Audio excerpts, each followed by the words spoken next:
Chapter 9: A Two-Person Battle, A Case for Fighting. Part 4b. Finding the Perfect Opponent. In the combat world it takes two people to fight, otherwise it's self-defense or a multiple attack. If you are serious with your fighting skills, you need to test and check your work under the appropriate conditions repeatedly for the life of your involvement. People in the know want to assure themselves they are not wasting time thinking about victories from untested technical offerings. It is terrific there are many arenas that pressure test runaway ideas that allow serious pundits access to newfound fight clarity. This has helped martial artists rejig their fight repertoires toward their martial excellence. The experience of actual combat does not occur often enough unless it is organized in advance at some specific place and time. A fight is like a race, it is short-lived and soon forgotten by an increased desire to spend more time training for the next competition. The question is, were you matched with the right person that counts as the best competitor for you? Martial arts approaches are plagued with disturbed and distorted fight perceptions that are unfounded, untested, even though when considered may have been good ideas. Martial pundits are always interested in when and where they can fully activate and test their fight skills freely. This seldom occurs on demand due to socially controlled environments based on safety and the public's expectations. Generally, the training takeaways are satisfying enough to mentally confirm practicalities. But deep down in the pundit's mind, their doubts remain, still asking if the training experience was hard enough to defend the quest as a check of one's skills. It seems on reflection there is not enough evidence to discharge the inquiry of effectiveness. When grounding one's understandings, decisions are based on those on-the-floor experiences that lack true grit while accepting hard work. Simply, the opponent's resistance needs to be real and convincing enough to be that test of your chosen solutions. This means finding a suitable opponent willing enough to stand in front of you and be beaten. The catch will be your need to win as well as dominate your opponent while still wanting a suitable amount of resistance and aggression to satisfy your effectiveness. The issue is this type of opponent does not exist unless they are a dummy. No one is willing to take a loss if they can win. It is the preparation to win and experience a fight is twofold. One is to focus on the up-and-coming competition you are going to dominate. Two is to prepare for that unknown opponent that could surprise you. The good thing about organizing a known fight is its predictability, thus allowing a good amount of time to prepare for most contingencies. Again, it is about needing to fight a known-styled fighter, aiming to dominate proceedings and win. So, it is easy to double down on training as the goal is foreseeable. Also, coaches are now able to plan training programs that are focal and repetitive for months prior to the encounter, specific to the opponent's expected demise. Having been conditioned for the win, execution is predictive and methodical. It is only when the unexpected and unpredictable arises, the inner imposter takes center stage. It is important to note, traditional martial arts systems are not good at training skills against a specific styled opponent or setting a date to fight. Their focus works on what-if scenarios, generalizing conditions based on limited vision and experience. This is where the master thrives on choosing a defensive snapshot against one attack, like developing a counter against a front push kick. The resulting experience for the student is bound to leave the impression of what could be expected to be an effective counter. These chosen demonstrations seldom go beyond a one-hit wonder. Fighting situations on the other hand are planned and designed long before the event, allowing participants the opportunity to follow strict recipes and rules. Beyond these organized fights, there is a world that brandishes so many different approaches to do harm to an opponent or an attacker. This is the world that can support the opportunist in the quest to attack the defenseless person. The rules for a violent attack differ from a fight and they're simple: hit first and down the victim fast. The aim of self-defense is to enhance the awareness of antisocial behavior by finding safety without the commitment to a fight if possible. The opportunistic exchange is meant to favor the attacker, made possible by deception. The resulting surprise attack is not a test of fighting skills, it is a demonstration of predatory tricks to catch a victim off guard. Fighting, on the other hand, is a social shield that isolates your chosen opponent to fight in a specific place. The fight commitment must evolve into a socially acceptable encounter, enticing combatants to exchange skills to eventuate a submission. This promotes professionalism for a short time, as the public appreciates the makeshift challenge, even though it turns into a brawl. So, the question is, do you have to fight knowing it is not the right time for you to participate? The decision to accept the fight arises because you lost focus of the world around you, somehow superseding your need to go to the toilet. Not to mention the extra attention created by the motivating fervor brought on by the bright lights and the gathering crowds. This is not to be confused with violence, which is an attack based on a person's deceptive and opportunistic advantage, ending painfully for the chosen victim.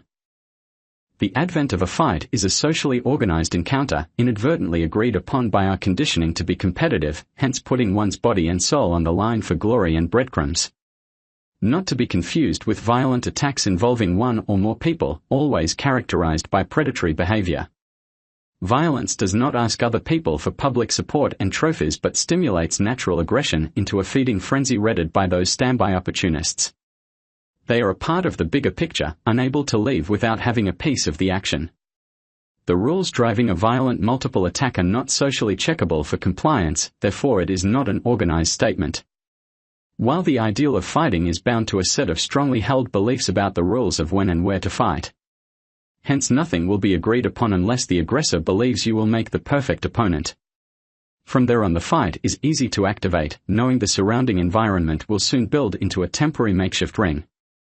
Now there is the right focus for the fight, plus there is approval from the building crowd, knowing they have found two competitive people demonstrating equivalent mettle, needing to uncover the winner. It is important to understand it will be the audience that determines if it is a good fight or not. This is never for certain, knowing the fight can be sabotaged by the unwelcome opportunists standing in the wings ready to interfere in a good fight. It is simple, anyone with violent thoughts will not agree with the rules of a real fight. It is highly likely anyone's participation in a street fight will go wrong, as it sparks up the predatory nature of onlookers, ready to find their self-satisfying moment by getting their foot in unannounced. Hence, street brawls may start off innocently enough with two people exchanging munitions, which has the tendency to open the way for the audience to break decorum, triggering a multiple feeding frenzy on defenseless bystanders. It is the free-for-all that we all expect when observing a street fight, which exposes hidden weapons, enabling opportunists to mark the pavement red. With this in mind, there has to be something fundamentally wrong with a two-person fight outside of the ring. It is a sin to say this, knowing that fighting consciousness is fragile, activating counter-statements that boomerang back to the values found in ring fighting. It is the martial artist's defensive fallback to promote combat, knowing it's against the ideals of personal safety. Not to forget the support derived from the social police, that is the audience, assertively advocating for both participants to quickly consummate the fight for what is to be entertainment for everyone else. The targeted opponent may start off tentatively accepting the aggressor's trap, ignoring the safety of the innocent bystander role, by changing into someone saying "I want to fight." Having taken the fighter's stance and accepted the request, your disguise has been exposed, as your behavior now screams wolf in sheep's clothing, indicating redness. The deception from the start was hypocritical to say the least. Your passive-aggressive approach reveals to the audience your learnt compliance to those learnt social rules long before the request took place. You are far from being the innocent victim, knowing your training always is directed to thinking that you have a chance to win the day. Nobody calls for a fight unless they think they can win. Even a patsy knows that a wrongly called fight needs to be punished by a fight back. This is what professional fighters promote, unknowingly becoming a dangerous byproduct and a burden for those who are all prepared.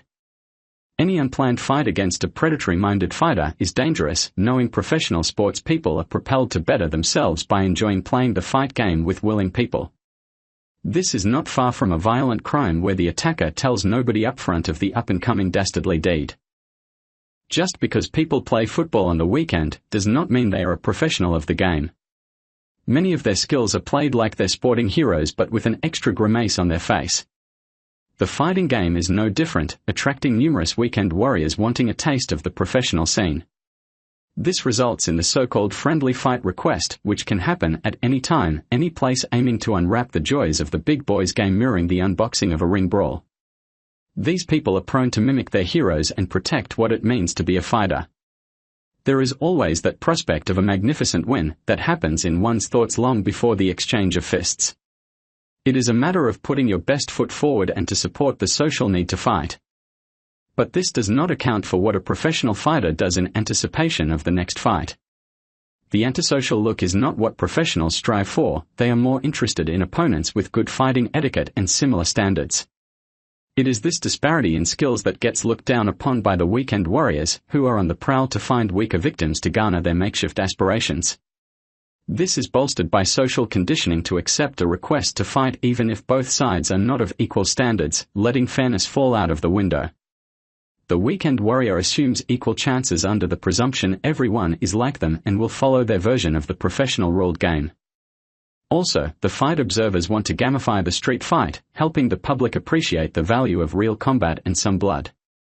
It is the advent of caged fighting that has urged on matchless spats without emotion.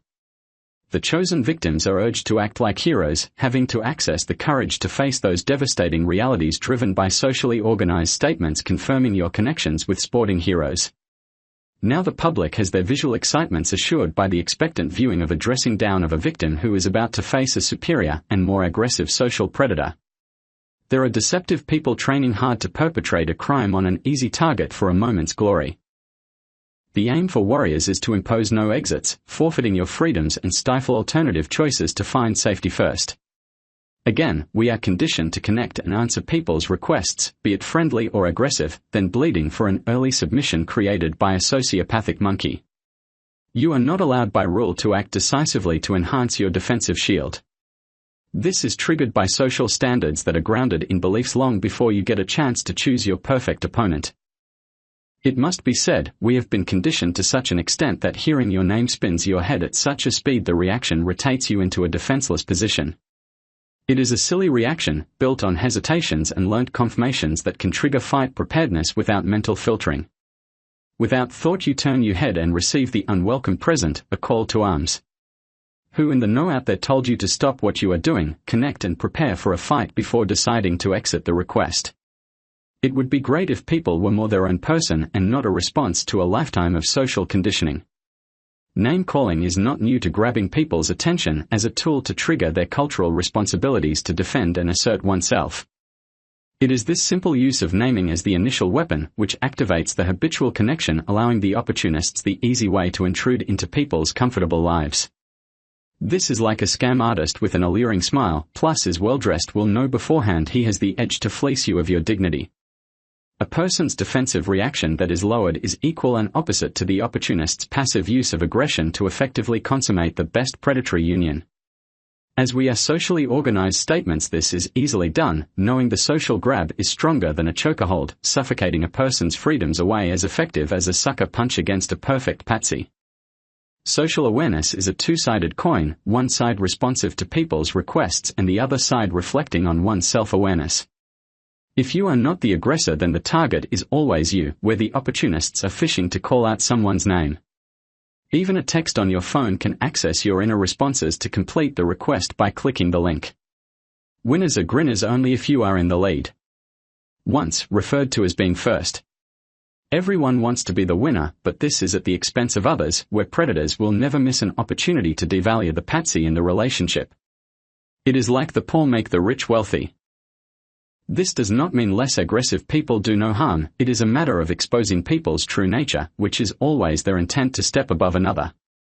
This is that self-preservation instinct, which should not be aired publicly outside socially organized games.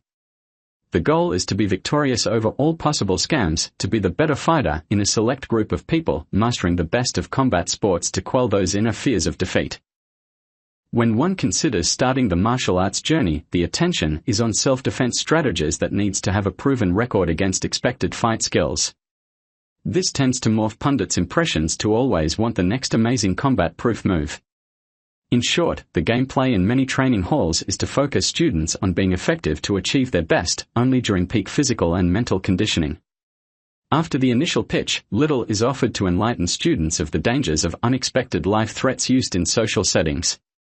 Most of the martial capacity is built around one-on-one fighting skills.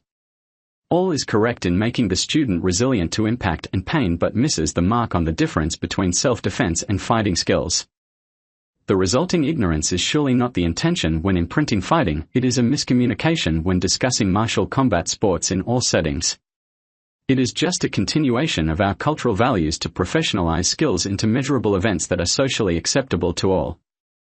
There are no simple answers to the varied arenas people may enter during their advancements. The biggest set of disparities are gender, size, age, skill level, experience and violent tendencies. Now, who is it that will hide their newly learnt dangerous weapons, ready to be used at some opportune time? In the end, a killer virus wins the day when released. What really irks thoughts the most is fighting against the unseen scammer flanking one's comfort zone with fighting skills that were meant for the ring. Remember, a two-person encounter is a socially organized competition beset by rules of communication, connections and expectations to produce the honest win. It is meant to be a real test that cannot be denied by fooling perceptions of the challenge as a culturally conditioned extension of the socially accepted ring.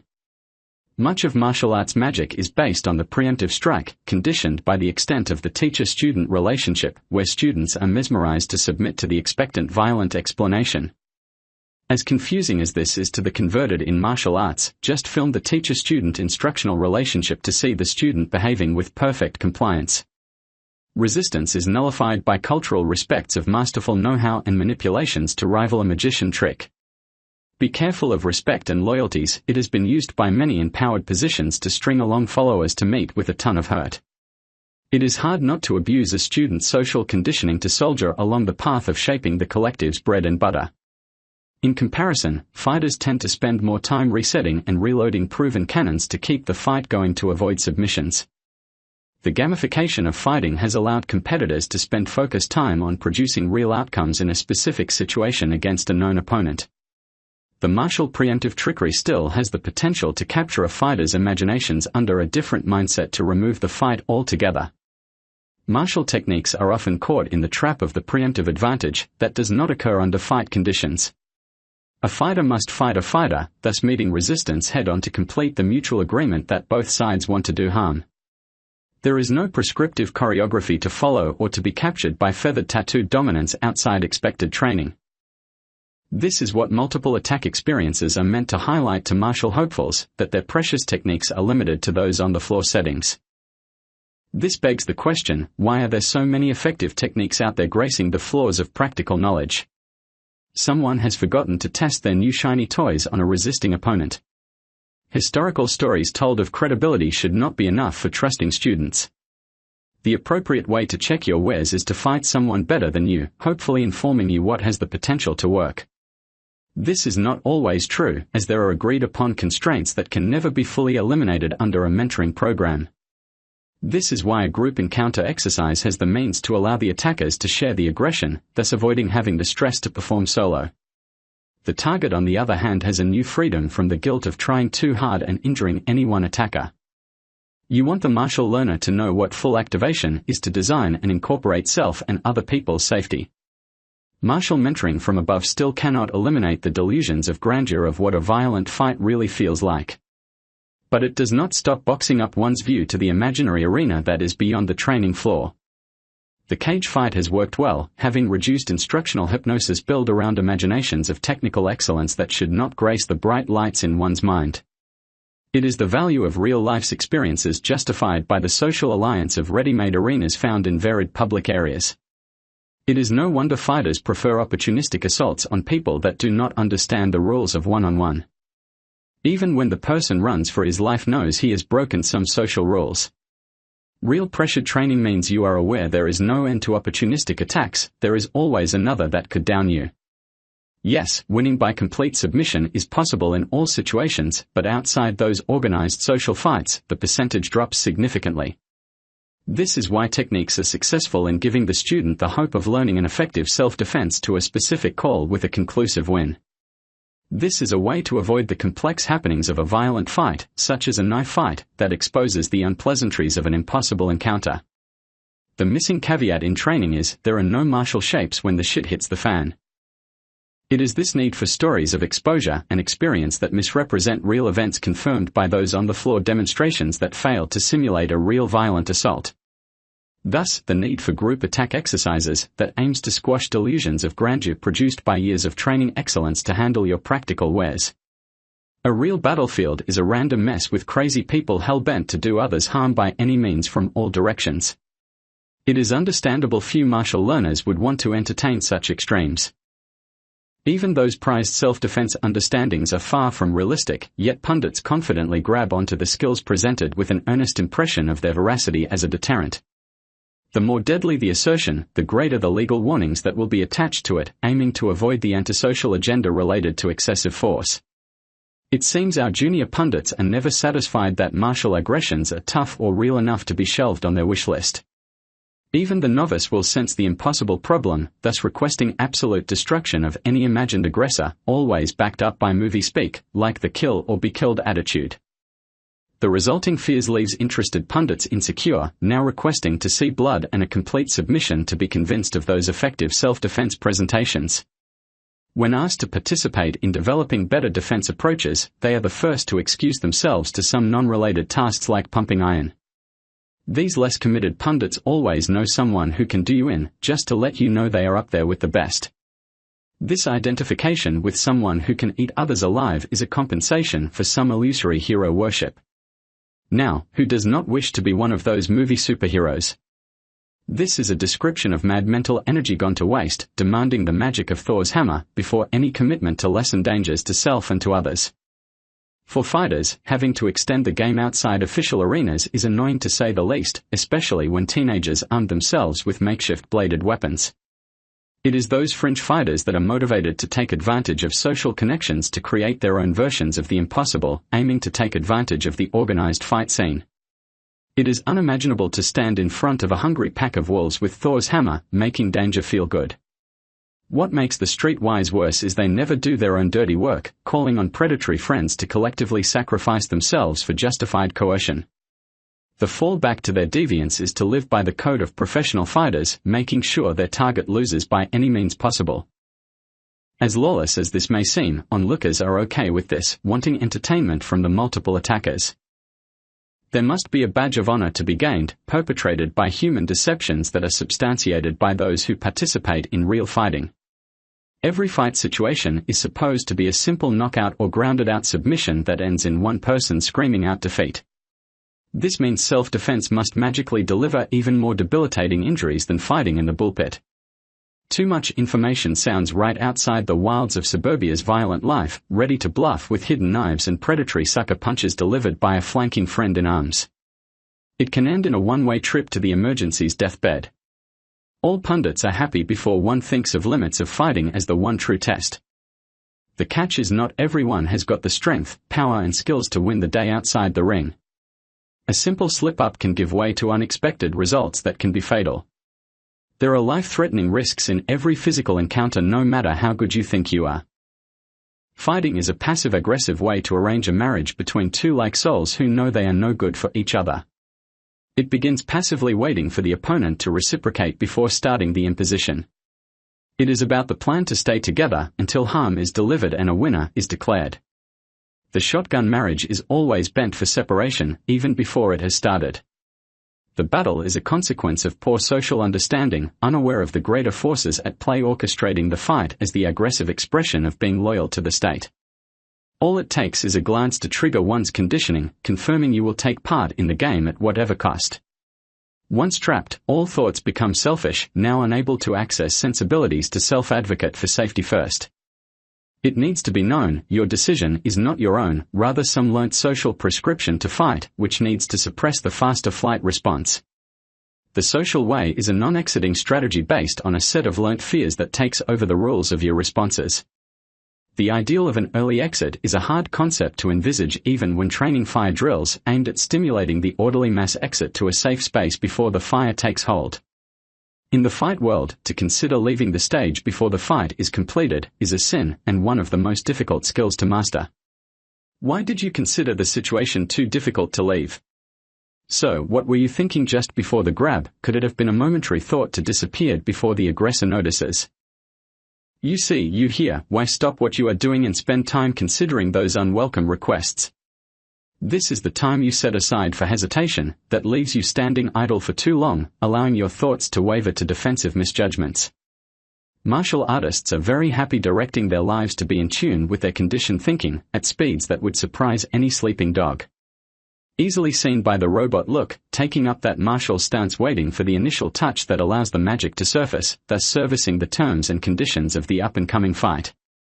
So, what would it take to trigger an active response, thus making a shift from passive thoughts to something faster than a calculated counter? Real-time responses are the best, which allow you to take the lead again by accessing active responses, which can extinguish the expected doom of a learnt firestorm. It is easy to see the tip of the iceberg long before trouble. It is your decision to play the big boys game, ignoring potential dangers, while at the same time the ice tears through the hull of your defensive boat. As with all fights, something much bigger is coming at you to down you fast. So, why are you wasting time contemplating a gamble to handle unseen dangers? It is wise to prepare for the worst before signing up to fight an unknown. The request should not be a go-ahead or even a consideration. The time spent on planning for the unexpected is deathly. You are far from facing those on the floor dummies, as well as not having the security blanket of repetitions against a set event.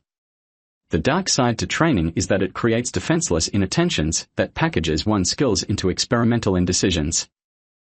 Let's begin by the lack of foresight you have about the situation, expecting to fulfill your wish for a superior position against unseen knives and those opportunists hidden in the wings.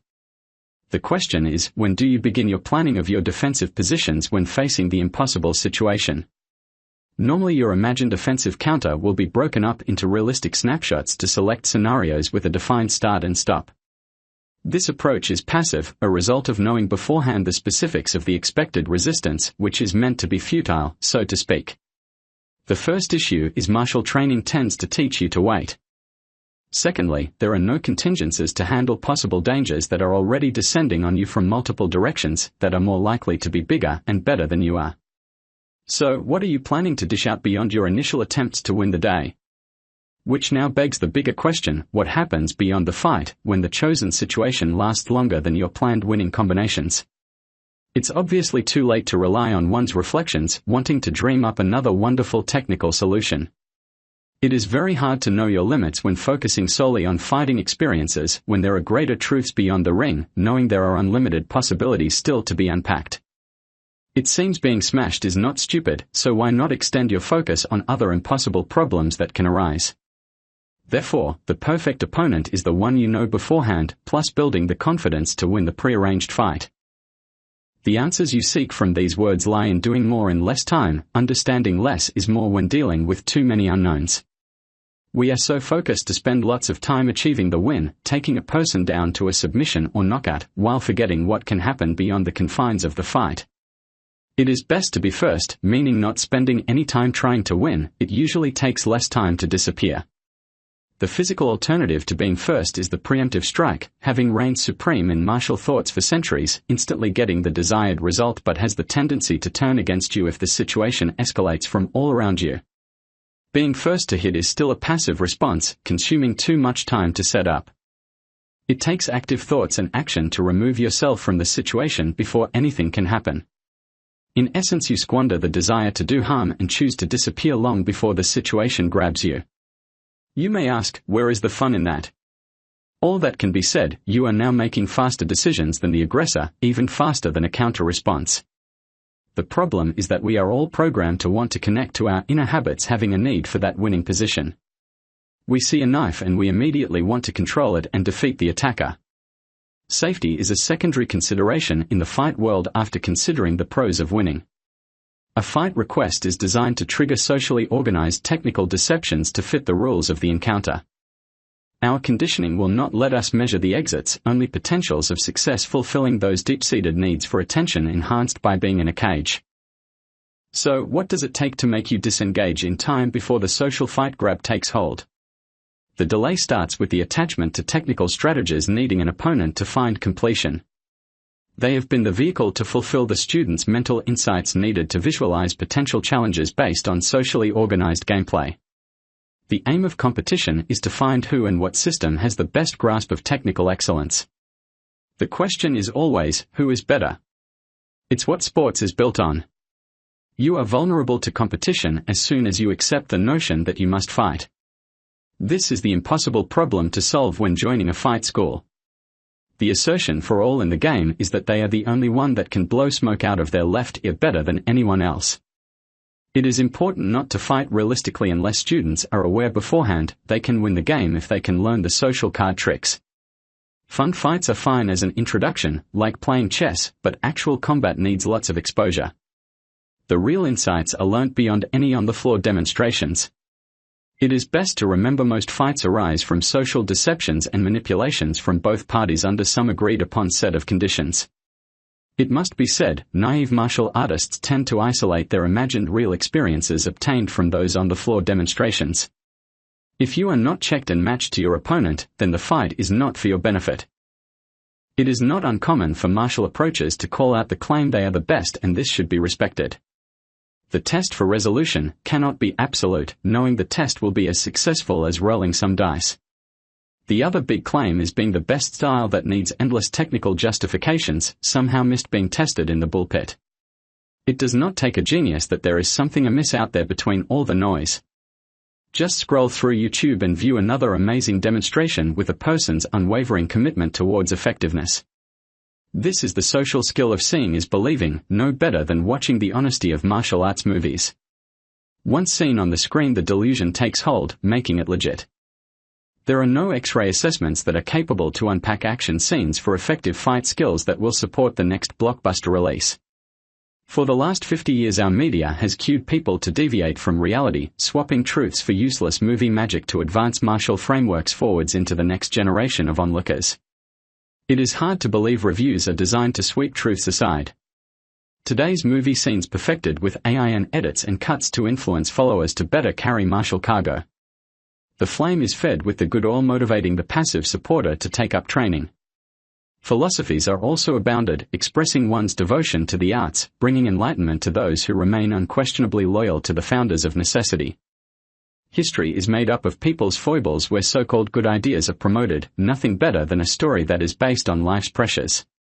Resilience has little to do with self-imposed medals, more to do with garnering harder and faster as the backup solution to unresolved needs. It is more about not covering up bullshit relating to unimportant ideas that are meant to enhance people's impressions only. Knowing the search for what is right in martial arts is limited, you are left with the only truth, which will be relying on your own reflections. There have been great formulas created for combat, knowing each person still has to create their own masterpiece in real time, as nothing is ever the same twice. On reflection, you are remembering what? As a reminder, the energy world is not calculated to be more aggressive than your chosen opponent. It was designed for multiple attacks that sports high-speed foul play where nothing is predictable or memorable. The aim is to identify safety first when facing the uncertainties of turbulent seas, ready to rip your martial boat apart at any time. In the natural world of martial excellence, the pursuit is to use excessive force to do harm to another human being, only believing then there is the chance to find calmer waters. Comparing this to the energy world, which relies on finding freedom first long before being put through the washer. People with a natural focus on aggression and a need for control have nothing better to do than focus on outfoxing the victim and downing the person fast. What the overconfident aggressor finds out, uncooperative targets can move to their own rhythms while sporting their versions of technical bombs to down people quick. Not to forget the value of early disengagement strategies that kills the attack switch, that leaves the primed artillery cold. Even a child without social rules is no match for frustrated parents. This means fighters are reliant on timing their passive approaches, planning carefully to prime defensive strategies to fit social rules, aiming to control public perceptions of an effective submission. Now, this has given acceptance to driving a series of battering rams through the head of the opponent. All passive responses are judgmental. This is like having to answer all the exam questions right, thus making sure public opinion is in your favor. The concern being emphasized is the excessive focus when choosing fight parameters, allowing inattention to waste time checking for advantage. As mentioned, the energy world directs the mind to view the opponent as being better and trickier at fighting compared to your prepared defense solutions. The aim is not to feel compelled to fight beyond your means, thus avoiding the indefensible fight. So, what do you really learn if you win? Not much, only that you can stick your tail feathers out, leaving you none the wiser. The real aim when fighting in an arena is to lose, triggering mental value when considering next time. Otherwise, everything in the wild is an iceberg, a seductive trap of unknown proportions. It is the passive mindset of conditioned fighters that makes dangerous situations worse, losing time hesitating as the wolves move in. Everything that is not socially organized could turn into a multiple attack with weapons.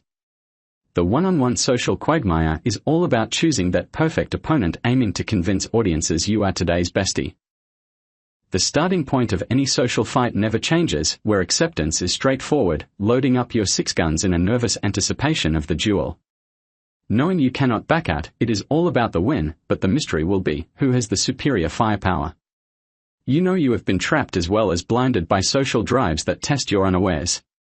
You quickly conclude you cannot buy a big enough Thor's hammer to ambush the opponent to save pain. The world promoted by fighters needs to see blood and the accepted submission.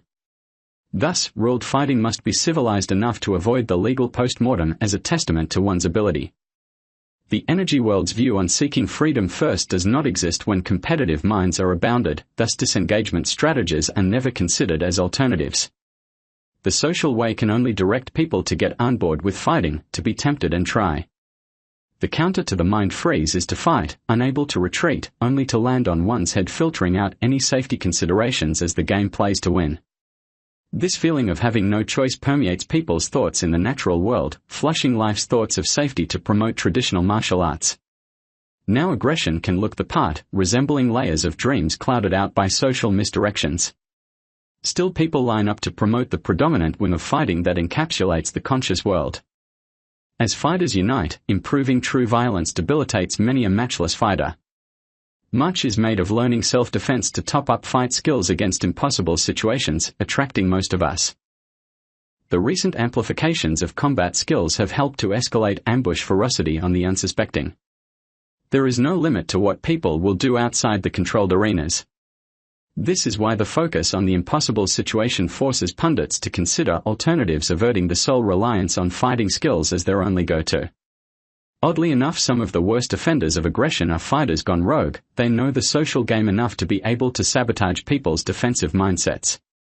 The idea of asking, "Do you want to fight?" can now be laced with cyanide while disguising unmatched ill intent. There is no Holy Mary lining this request. The opportunist will not back off, willing to continually intrude into people's lives till they achieve a win. It is your choice to stand there and wait, rolling with the verbal abuse till it becomes a worst-case scenario of aggression. It is the hesitation trap that always makes it too late to withdraw for better pastures. Your fears are obviously behind the 8 ball, while your smarts are shredded. Also, the competition will not be fair, and your intention to make a play has passed for a matchless disaster. The idea of being first should not be taken lightly. It is contingent on being the fastest drawer in the West, delivering a winter's freeze on the attack. It must be a disappointment that not all things go to plan, that self-defense strategies can backfire big time, leaving you with no comeback. It would have been nice to avoid the challenge in the first place, easily said after the fact. It is only natural to dream up reasons why you decided to fight. Maybe you were holding the bigger stick, while viewing the target as a pushover. The lure of having overtrained does not enhance your freedoms from the fight, nor is overconfidence going to quell the request. It is your delusions of a win that is dreamt up by yours truly. It is important to understand the natural world is hiding smart people who love to fight and gamble with other people's sense of victories. Suckers are those who fight and stand in dogshit, and we all laugh at. It is not a social sin to find naive souls as perfect opponents to practice your wares on. The concept of freedom from resistance is alien to a fighter, always needing a chance to demonstrate fighting force and excellence. Simply, people are primed to fight for promotion, a job beyond most people's pay grade. This leaves fighters grabbing invisible forces, like the master hypnotist directing people to play along. As an alternative, the energy world delivers nothing of value for the public, a meaningless set of moves to evade the trap. The world around us is filled with perceptual gaps, binding and blinding us from seeing alternatives, limiting our viewpoints to the anticipated expected actions of a fight. It is only when we are at a loss we sense our desires have been taken away, leaving our life's learnt vices defenseless. It all stems from the intrigue of experiencing a real fight, by choosing the perfect opponent with the expectations of victory. The proof of defense does not extend to a knife attack or multiple attack, masking our physical fortitude to continue to find the perfect opponent. Thanks for listening to Part 4b. This is a very long chapter. Topics still to cover are, connect and be cursed, who decides to fight? To fight without fighting, who is it that must fight? Yes, there are many more parts in the pipeline,